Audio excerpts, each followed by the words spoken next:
if we let it get this bad? We're women who in a split second have to defend their lives, the lives of their children, and we punish them by throwing them in prison and throwing away the key.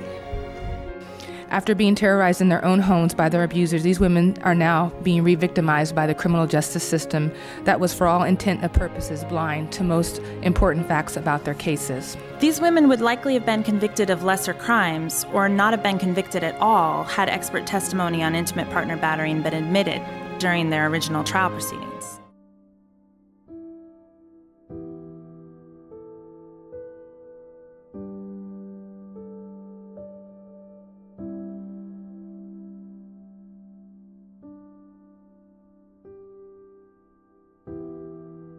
My own experience with domestic violence brought me to where I am today.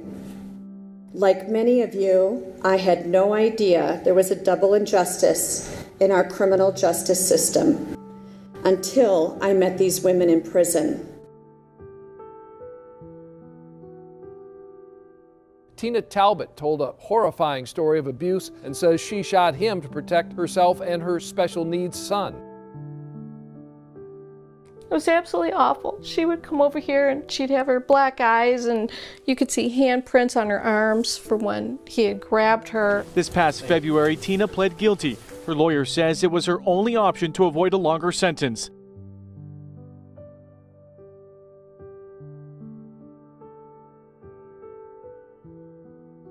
My name is Nancy Seaman, and I'm a prisoner at Women's Huron Valley Correctional Facility, where I've been incarcerated for the past 14 years for the homicide of my abusive husband. I was once the face of every woman, a wife, mother, sister, daughter, friend, co-worker, neighbor, and elementary school teacher. I'm serving a sentence of life with no chance for freedom. I choke back tears just saying those words. I'm not a criminal, but a survivor of domestic abuse. I did not premeditate to kill my husband. I only premeditated to safely leave Bob without confrontation. Somehow, Bob discovered my plans. But he waited until the morning of May 10, 2004 to confront me about what he had discovered. A verbal altercation about my plans to leave turned violent. In a panic frenzy, I defended myself, and my blows were deadly. I was a circuit court judge for 17 years. In those 17 years, I must have tried at least one first-degree murder case a year, sometimes two. I sentenced all those people to life in prison, slept well, didn't think about it one time because they deserved it, and society had to be protected. Nancy Seaman's case was unlike any other case. It bothered me from the day the jury came back with a verdict. Now, I'm not criticizing the jury, and never did, based on the evidence that they heard, but they were limited. Or I should say Dr. Lenora Walker was limited in testifying. She testified in a general fashion, but they were not allowed to have Dr. Lenora Walker explain and relate those situations to Nancy's case. And that was why I think the jury made a mistake. Now, Dr. Lenora Walker said, "I've testified in over 50 trials in 35 states, and never has my testimony been so limited as the state of Michigan." I have no doubt that had Dr. Walker been allowed to present the evidence, the jury would never have convicted Nancy Seaman of first-degree murder. It's archaic and impossible to believe that the courts of Michigan will not allow battered women that defense today. People versus Crystal has been used to prevent people from introducing the battered women syndrome as a defense. It's like cutting off their lifeline. This is a story that's happening in Michigan this week. And I come from a place in the Michigan Department of Corrections where women were treated like this, and when they finally fought back, in my opinion, they didn't get fair trials. The other way the legislature can speak to this topic is through the expert witness statute. The legislature can say that there are, in cases of battered spouse syndrome, An expert witness should be able to do more than simply describe what that syndrome is, but should be able to evaluate an individual person and give an expert opinion about whether that person was suffering from that syndrome. And other states have done that. Missouri has a statute that does exactly that. They can actually make the kind of changes that can make a difference for people that Kelly is fighting for.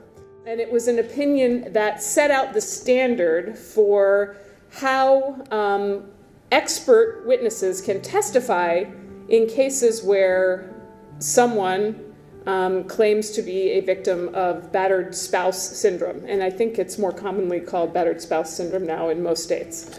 And in that case, the court limited the ability of an expert to do anything more than explain what battered spouse syndrome is.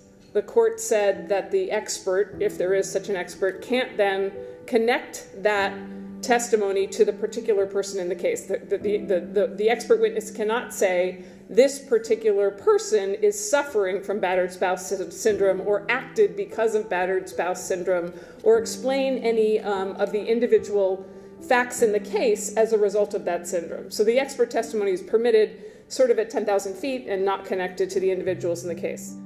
But there are other ways in which we can make sure that the people who are charged with prosecuting understand what battered spouse syndrome is, right? Think about who your elected prosecutors are. Those are elected officials as well. Right. And their assistants, and the sheriff in your county, and the local police.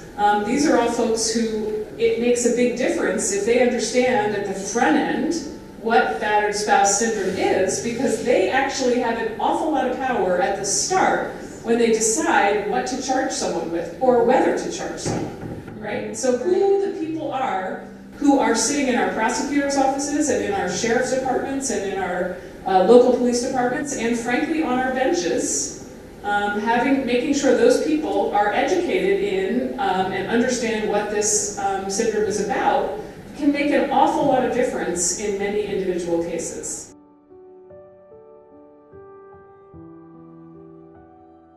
It's more than just, I was slapped or I was punched or I was hit or whatever the abuse was. We're also dealing with the psychological effect that abuse has, whether it's verbal or physical. That creates quite a dynamic, in particular if that victim has become dependent upon the person that's abusing them.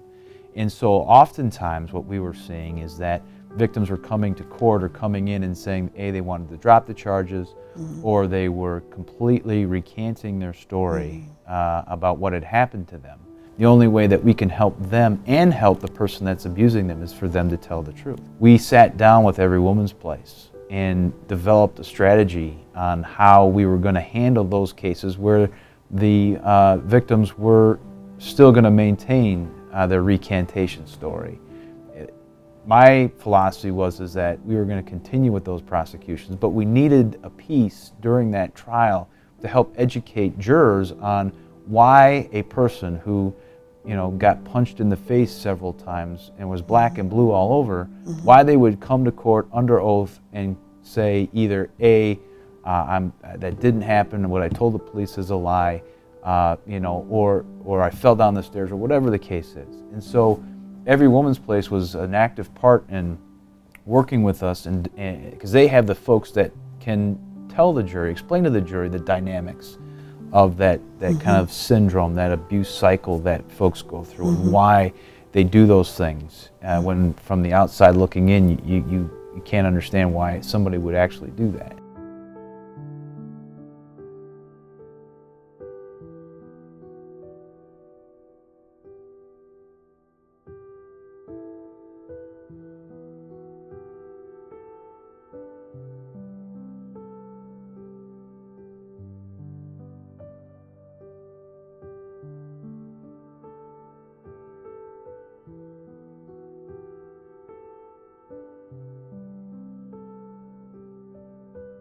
We bring their social workers in or their workers in, and they have actually been qualified as experts here in Muskegon County. I'm happy to support them, and they're happy to be partners with us, and so to me it's a win-win situation.